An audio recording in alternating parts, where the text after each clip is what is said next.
much. And if you're wondering, I painted her completely from head to toe with very, very sheer layers. She had no color before. She was completely blank, like what you see back here. There is no coloring. If I put my hand, see how yellowy, orangey, that's dull color.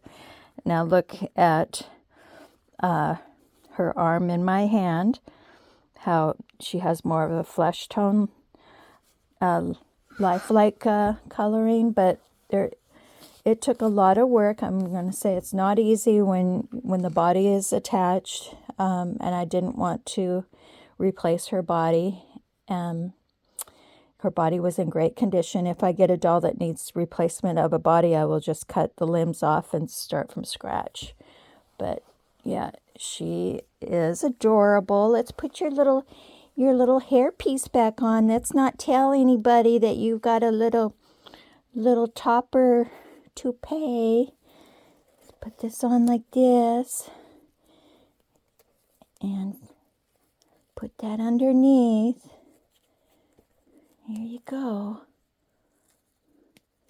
You can share that idea with your friends, all your little friends out there that want some fresh little hair on their head, whether they need a little extra added or if they don't have any at all.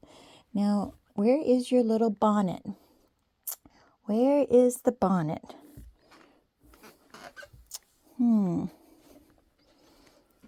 Let's see.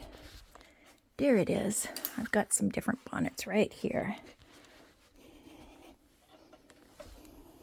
If you're wondering about this room here, it was once a dining room and we never used it.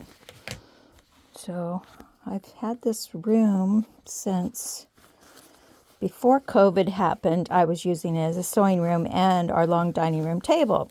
And then I decided we never use this room, so I pushed my dining room table and took the long extension pieces out.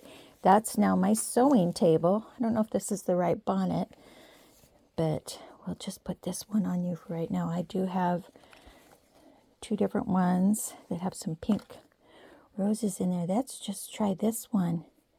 Let's try this one. It might be a little big.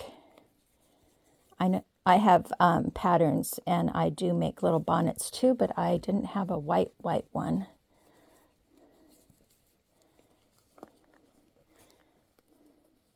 This might be almost too white, and I might want to put just a touch of a very light touch of tea in this one to give it an off-white look. That's what you can do to give it that aged look, is add a little bit of tea in your water. You're looking adorably adorable. Yes, you are. Let's get you in the light so people can see your coloring. Here we go. I removed everything. Lips, eyeballs, eye coloring, everything. She has absolutely everything is brand new, painted from the pupils to the white of her eye to everything. The detail of her shading. She's got some depth and some little veins. If you looked really super close, you could see them.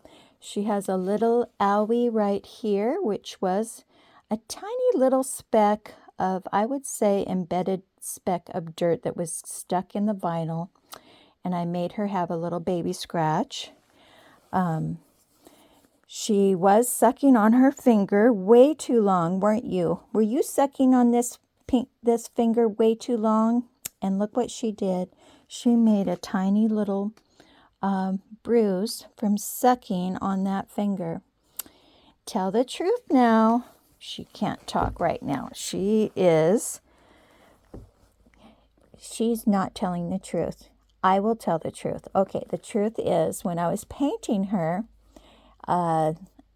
I didn't see the bottom of her finger here before I, let it cure. And when I went back to look, I realized there was a shade of my paint a little too dark in that one spot. But like I said, it gives her that little look like she sucked on this finger way too long. And and look, she's letting me know that she has an owie. She's going like this. Look at my finger, Mommy. So anyway, I love her regardless that she has that tiny little imperfection. To me, there is no baby out there that does not have any little imperfections when they're born. They will have little baby pimples or little discoloration, blemishes. They are not going to come out perfect, perfect, perfect. So I don't expect her to be perfect, perfect, perfect.